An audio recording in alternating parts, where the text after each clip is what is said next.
Shalom, shalom, shalom, bien-aimés dans le Seigneur. Nous voulons vous saluer dans le précieux nom de notre Seigneur Jésus-Christ. Nous voulons partager avec vous un enseignement que le Seigneur a déposé dans mon cœur, un enseignement sur l'Église, les 7 églises d'Apocalypse.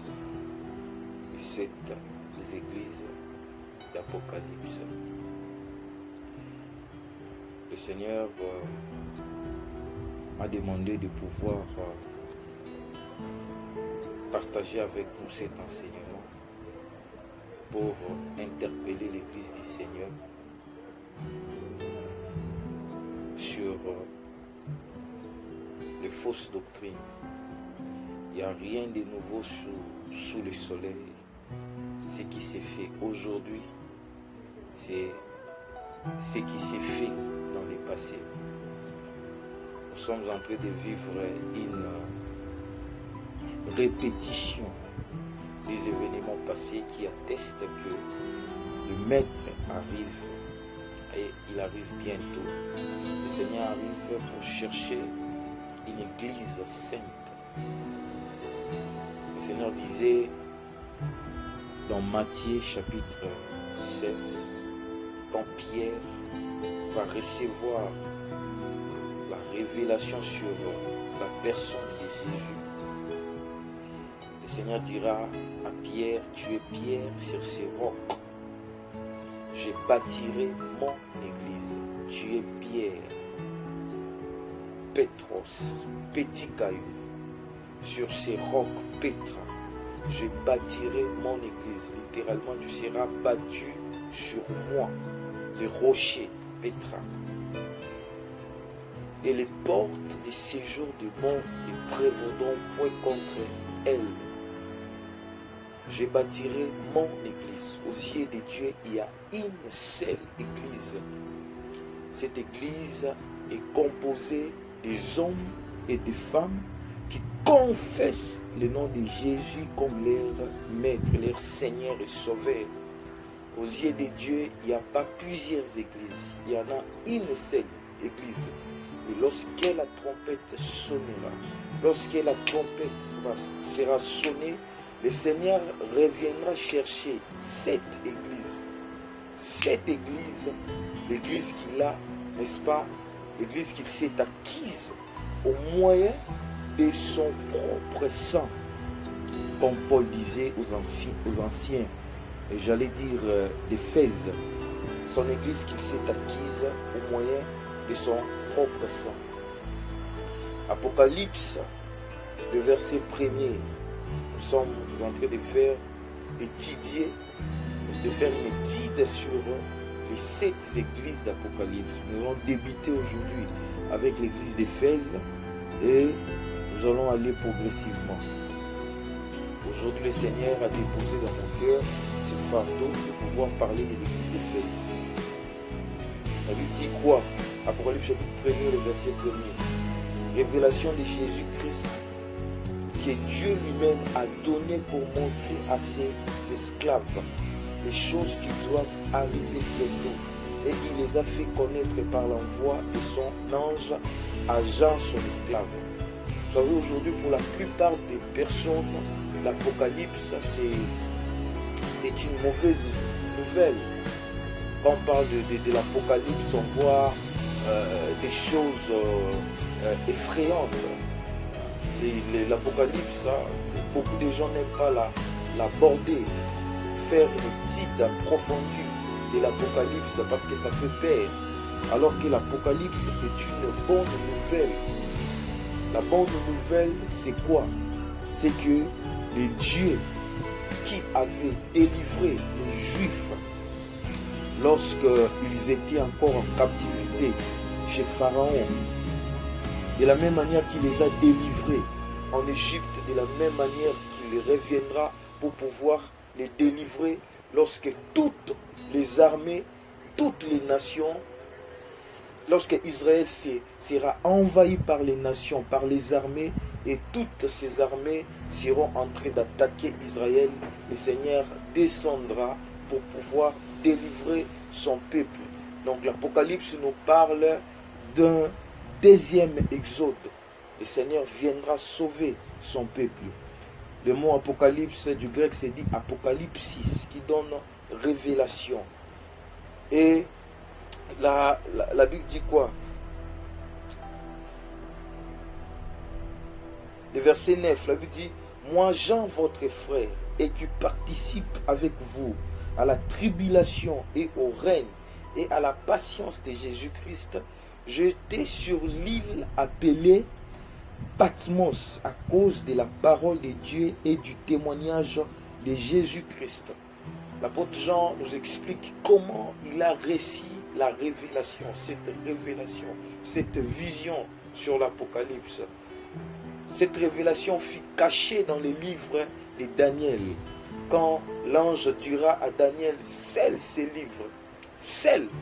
Le livre d'Apocalypse a été scellé. Le livre de Daniel a été scellé. Daniel lui-même disait: je lis et je n'ai point compris. Ce livre a été scellé. Et l'ange disait: plusieurs les liront au temps de la fin et leurs yeux s'ouvriront, leur intelligence s'ouvriront. Et le livre de Daniel qui a été scellé, ce livre a été décellé, a été révélé par Jean. Jean va recevoir la révélation. La révélation. Et d'après ce qu'il raconte l'historien romain Tacite, qui a vécu aux environs du XIIe siècle, Néron, qui se prenait pour un grand compositeur, qui se faisait passer pour un grand compositeur, il avait besoin de construire un morceau, de composer un morceau, j'allais dire, sur la ville ou la chute de Troie, la guerre de Troie. Alors, il était en train de chercher l'inspiration, mais Néron n'avait pas l'inspiration. Alors, pour trouver l'inspiration, Néron demandera à ses militaires, à ses soldats, de pouvoir mettre le feu sur la ville, de pouvoir incendier la ville. Et pendant que la ville était en train de brûler, Néron va se mettre sur son balcon avec son harpe et il va se mettre à composer. Il va commencer à composer. Et le lendemain de cet incendie mortel, plusieurs Romains vont trouver la mort. Beaucoup de Romains vont mourir, vont trouver la mort. Et les Romains vont se fâcher contre Néron. Ils vont vraiment se fâcher contre Néron. Et pour pouvoir détourner la colère du peuple romain sur lui, Néron va accuser faussement les chrétiens. Néron dira que ce sont les chrétiens qui ont mis le feu sur la ville. Et les Romains vont, n'est-ce pas, se tourner contre les chrétiens et ils vont persécuter les chrétiens. Ce sera le début de la plus grande persécution que les chrétiens vont connaître, la plus grande persécution de l'histoire. C'est à ces années-là, à l'an 67, que l'apôtre Pierre va être condamné au supplice de la croix. Il jugea indigne de mourir comme son divin maître. Il demanda d'être cloué, la tête en bas, les pieds en haut. Paul va être décapité.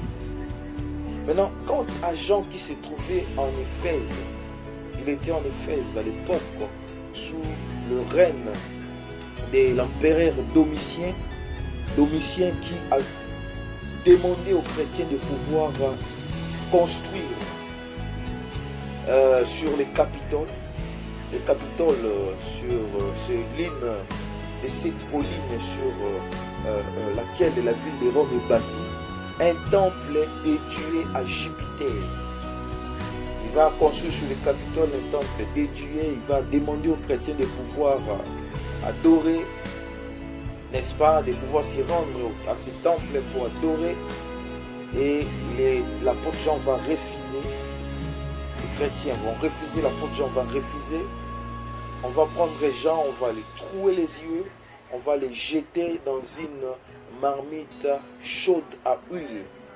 Il va être jeté dans une marmite chaude à huile. Quand on va les sortir, il ne sera pas brûlé. Il ne connaîtra ni brûlure, ni gratinure, ni pleu.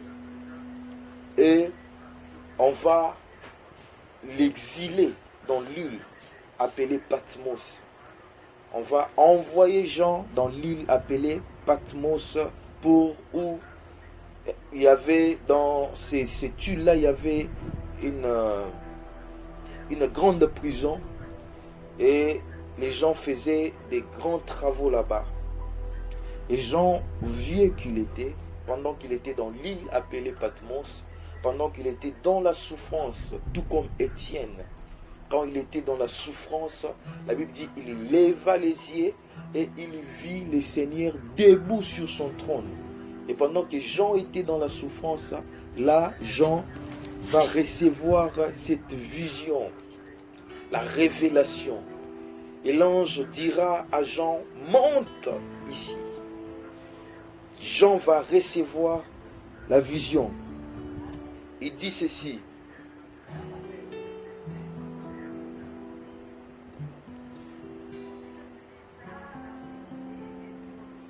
Le verset 12, la Bible dit, alors je me retournai pour voir la voix qui me parlait. Et après m'être retourné, je vis 7 chandeliers d'or. Et au milieu des 7 chandeliers d'or, quelqu'un qui ressemblait à un fils d'homme, vêtu d'une longue robe. Jean qui connaissait Jésus, Jean a travaillé avec Jésus. Jean était l'un des apôtres de Jésus. Jean qui restait auprès de Jésus. Mais lorsque Jean va voir Jésus dans sa forme glorieuse, Jésus dans sa gloire, Jean n'a pas pu le reconnaître. Jean n'a pas pu reconnaître Jésus. Il dit, j'ai regardé pour savoir la voix qui me parlait. J'ai vu un homme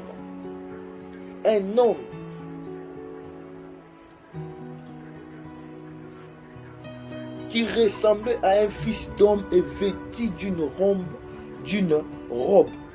longue robe et ayant une ceinture d'or sur sa poitrine.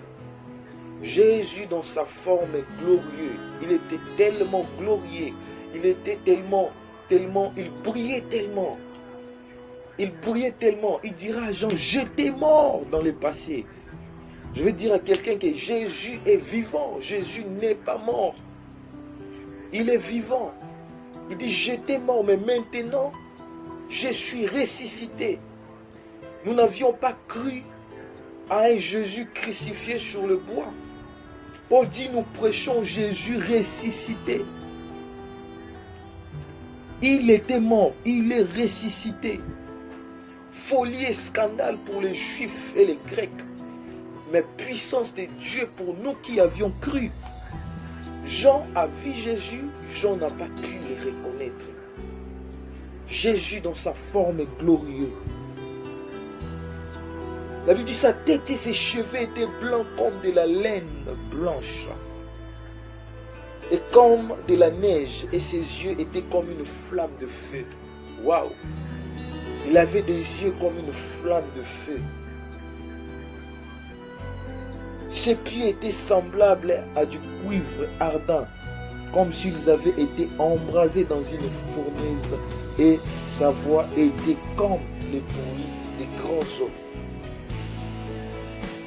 Alléluia. Il dira ceci à Jean, je suis le premier et le dernier, je vis, j'étais mort, et voici je suis vivant d'âge en âge. Et je tiens les clés de la mort, les clés de l'enfer. Il tient les clés de l'enfer. Sur la croix, il a convoqué tous les poteaux, tous les démons poteaux de la croix, pour pouvoir signifier sa victoire. La Bible dit, étant monté en haut, il a et mené les captifs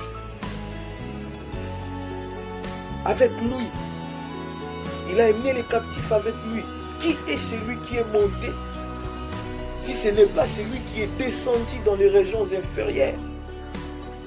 La mort qui avait régné pendant longtemps depuis la chute d'Adam et Ève.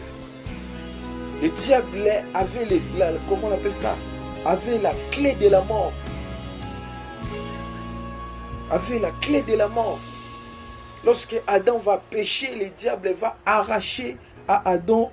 Adam va perdre l'autorité. Il va perdre la foi. Il va perdre l'autorité du royaume. L'autorité du royaume. Voilà pourquoi Dieu va susciter Abraham pour restaurer la foi. Dieu va susciter David pour restaurer la royauté. La royauté. Parce qu'Adam avait perdu la foi, il avait perdu la royauté. Et la Bible dit, les mondes qui étaient sous son autorité avaient été soumis à la vanité. C'est pour cela il est dit, Paul dit aux Romains, que la création attend avec un ardent désir la révélation des fils de Dieu. Ce que le monde a besoin, ce sont des signes d'une chrétienté authentique. Le monde est malade. Les hommes souffrent. Ils ont besoin de Jésus. Je tiens les clés de la mort.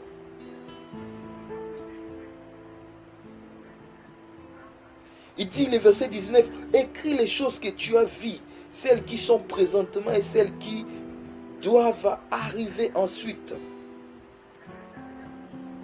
Demande à Jean à écrire. Voilà pourquoi l'Apocalypse est classé parmi les écrits. L'Apocalypse est comme le livre de Daniel. L'Apocalypse est différent des livres prophétiques. Parce que lorsque une prophétie, c'est une parole prononcée et puis mise par écrit. Donc quand on parle de la prophétie c'est une parole prononcée. Les prophètes prononcés, déclarés d'abord et ensuite mis par écrit. Mais Dieu dira à Jean, écris. Jean n'a pas prophétisé, il voyait et il écrivait. Comme Daniel. Daniel a vu et il écrit. Daniel ne prophétisait pas, il voyait et il écrivait. C'est pour cela, les sages, les Bibles dans les Bibles juives dans la Torah, les livres dans les Tanakh, j'allais dire, les livres de Daniel est classé parmi les écrits. Est classé parmi les écrits. Apocalypse 2, il dit, écrit à l'ange de l'église d'Éphèse. Voici ce que dit celui qui tient les 7 étoiles dans sa main droite et qui marche au milieu des 7 chandeliers. Frère, lorsque l'église est née, Jésus était au milieu des 7 chandeliers. Les 7 chandeliers représentent les 7 églises. Donc Jésus était au milieu de l'église. L'église est née dans la gloire. Lisez les actes des apôtres. C'est dans la gloire que l'église est née. Dans cette église, aucun païen ne pouvait s'approcher. La Bible dit Dieu lui-même a ajouté. C'est Dieu qui a ajouté les gens. Le Seigneur a ajouté ceux qui se convertissaient, ceux qui étaient touchés. Le Seigneur a ajouté dans l'église. Il y avait la gloire de Dieu à la naissance de l'église. À la naissance de l'église, il y avait tellement la gloire de Dieu. Mais qu'est-ce qui a fait que les propriétaires de l'église puissent se retrouver dehors aujourd'hui? Il faut faire une étude des 7 églises d'Apocalypse. Qu'est-ce qui a fait que les propriétaires de l'église puissent se retrouver dehors? Lisez les 7 églises, la lettre. Vous voyez que la conclusion, les conclusions des différentes lettres envoyées aux églises sont alarmantes. Dieu dit, c'est que je contre, c'est que je contre. Dieu suscite des prophètes pour des raisons. Dénoncer les péchés et déclarer ses oracles. Le Seigneur envoya Jonas à Ninive parce que les Ninivites avaient perdu la vérité, s'étaient éloignés de Dieu. Et Dieu envoie Jonas prophétiser, déclarer ses oracles à Ninive. Vous connaissez l'histoire, Jonas va refuser d'aller à Ninive parce que les Juifs avaient des problèmes avec des Ninivites. Et Dieu va imposer à Jonas sa volonté. Et lorsque Jonas va accepter, va se soumettre à la volonté de Dieu, il prophétise. La Bible dit que le roi de Ninive va déclarer, va déclarer un état de gêne, va retraiter.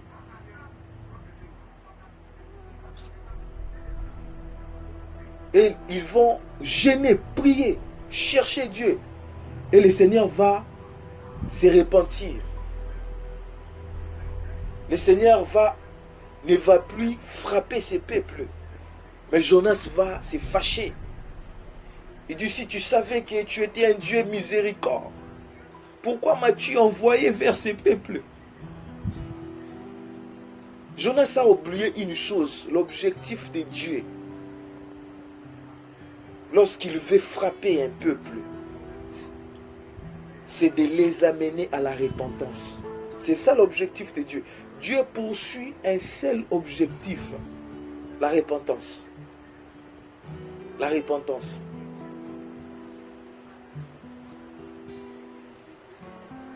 La repentance. Dieu dit, je connais tes œuvres, le verset 2, et ton travail et ta patience. Et je sais que tu ne peux pas supporter les méchants et que tu as éprouvé ceux qui se disent apôtres et qui ne le sont pas. Et que tu as trouvé menteur. Que tu as souffert et que tu as eu la patience. Vous connaissez l'histoire de cette église, l'église d'Éphèse. Paul a fait un grand travail dans cette église d'Éphèse. Un très grand travail. Nous sommes dans Actes chapitre 19. Acte 19.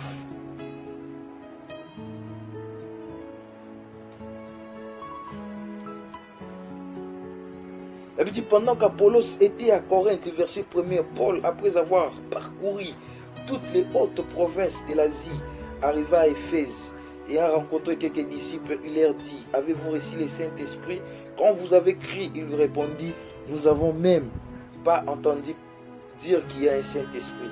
Et il leur dit, de quel baptême donc avez-vous été baptisés? Il répondit, du baptême de Jean-Baptiste. Alors, Paul dit, il est vrai que Jean a baptisé du baptême de repentance en disant au peuple de croire en celui qui venait après lui, c'est-à-dire en Jésus-Christ. Après avoir entendu ces choses, ils furent baptisés dans le nom du Seigneur Jésus-Christ. Alors Paul leur imposait les mains, le Saint-Esprit descendit sur eux et ils se mirent à parler dans les diverses langues et à prophétiser. Ils étaient en tout environ 12 hommes. Ensuite, Paul entrant dans les synagogues où il parla avec assurance pendant 3 mois. Il discutait avec eux et persuadait en ce qui concerne le royaume de Dieu. Mais comme quelques-uns restaient endurcis, quelques-uns des Juifs restaient endurcis et rebelles, parlant mal de voix devant les multitudes, il s'éloigna d'eux, sépara les disciples et enseigna tous les jours dans l'école dénommée Tyrannis.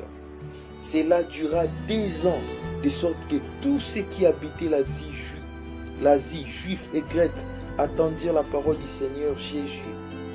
Et Dieu faisait des miracles extraordinaires par les mains de Paul. Paul va rester en Éphèse pendant 2 ans et demi. il va enseigner à l'école d'un nommé Tyrannis pendant 2 ans et demi. La Bible dit que ceux qui habitaient l'Asie, juifs et grecs, entendirent la parole de Dieu, du Seigneur Jésus. Paul va faire un grand travail en Éphèse. Et c'est en Éphèse que Paul va expérimenter la main de Dieu. Certes, le Seigneur l'accompagnait, mais là, en Éphèse, le Seigneur va utiliser Paul puissamment. La Bible dit que Dieu faisait des miracles extraordinaires par les mains de Paul. Des miracles extraordinaires au point qu'on appliquait sur les malades des mouchoirs ou des linges qui avaient touché son corps. Et ils étaient guéris de leur maladie et les esprits mauvais sortaient. Sortez. Il y a eu quelques exorcistes juifs ambulants essayaient d'invoquer le nom du Seigneur Jésus sur ceux qui étaient possédés d'esprits mauvais en disant nous vous conjurons par Jésus-Christ que Paul prêche. Et la Bible dit ceux qui faisaient cela, c'était les 7 fils de Séva, un homme juif l'un des principaux prêtres. Mais l'esprit mauvais leur répondit, je connais Jésus et je sais qui est Paul. Mais vous, qui êtes-vous? Et l'homme dans lequel était l'esprit mauvais se jeta sur eux, s'est rendu maître d'eux. Et la Bible dit quoi? Le verset 17, cela fut connu de tous les Juifs, de tous les Juifs et de tous les Grecs qui demeuraient à Éphèse. Et ils furent tous saisis de crainte. Il y a eu un grand réveil. Le réveil est produit par Dieu. Le réveil, c'est l'œuvre de Dieu lui-même. Et il y a réveil lorsque il y a restauration de l'autel. Le message de la croix est prêché. Il y a réveil lorsque l'évangile est prêché dans sa totalité. Lorsque l'évangile est prêché dans sa totalité, c'est là que l'évangile véritable produit les réveils. L'évangile véritable produit les réveils.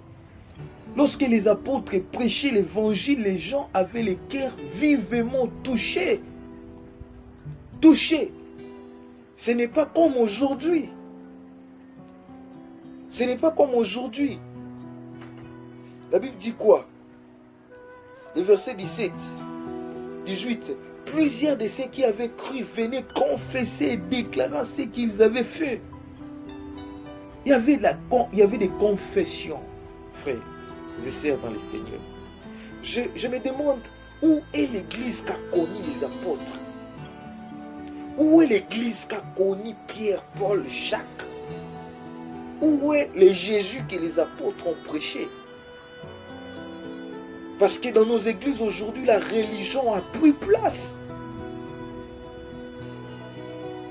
La religion, les dogmes, les systèmes, la liturgie. Les gens vont à l'église par habitude, par coutume. Il y a la mort qui s'est installée dans nos églises. De telle en sorte qu'on prêche l'évangile, les gens dorment. Les enseignements fatiguent les gens. Les gens ont du mal à supporter la saine doctrine aujourd'hui. Les gens ne veulent plus de la saine doctrine. Les gens disent comme ces juifs qui disaient à Jérémie, prophétisez-nous des chimères. Prophétisez-nous des chimères. De la même manière que les prophètes que le Seigneur a envoyés ont été persécutés, ils ont été persécutés parce que leur message dérangeait. L'Église aujourd'hui aime un évangile qui fait du bien. Un évangile qui rencontre nos désirs complètement charnels, notre ego. Quand on prêche la vérité, les gens ne veulent plus de la vérité. Pourquoi il n'y a pas de conversion authentique? Il y a un problème de conversion authentique dans cette génération. C'est à cause de l'évangile qui est prêché. C'est à cause, frères et sœurs dans le Seigneur, Dieu ne change pas. Mais la Bible dit, il est aujourd'hui, hier. Il est le même hier, aujourd'hui, éternellement, mais Dieu ne change pas non plus ses exigences. Il est saint. Il est saint. Il est saint. Il n'y a pas de conversion authentique dans nos églises parce qu'il n'y a pas la crainte de Dieu. Les gens qui vont dans les églises, chacun veut servir Dieu avec ses propres exigences. Chacun sert Dieu par ses propres exigences. On ne veut pas se soumettre à Dieu. Vous avez dans les églises des sœurs qui s'habillent très mal. Qui s'habillent très mal. Et certains vont sortir, vous avez des sœurs qui vont avec des hommes mariés. Vous avez des corrupteurs dans les entreprises. Des gens qui sont dans la corruption. Des gens qui volent l'argent de l'État et qui vont payer la dîme, donner les offrandes avec de l'argent sué. Où est la justice de Dieu? Où est l'évangile que les apôtres ont prêché? Tout ce qui importe les hommes de Dieu, c'est l'argent. C'est l'argent. Donnez votre argent, c'est bon. C'est réglé. On protège des partenaires, des gens qui financent. Vous pouvez avoir votre vie, vous pouvez être polygame, mais quand vous financez, on vous protège. Ça, ce n'est pas l'évangile que les apôtres ont prêché. La Bible nous dit ici qu'il y avait des conversions authentiques. Vous avez dans nos assemblées aujourd'hui des occultistes. L'église est remplie de sorciers, des occultistes.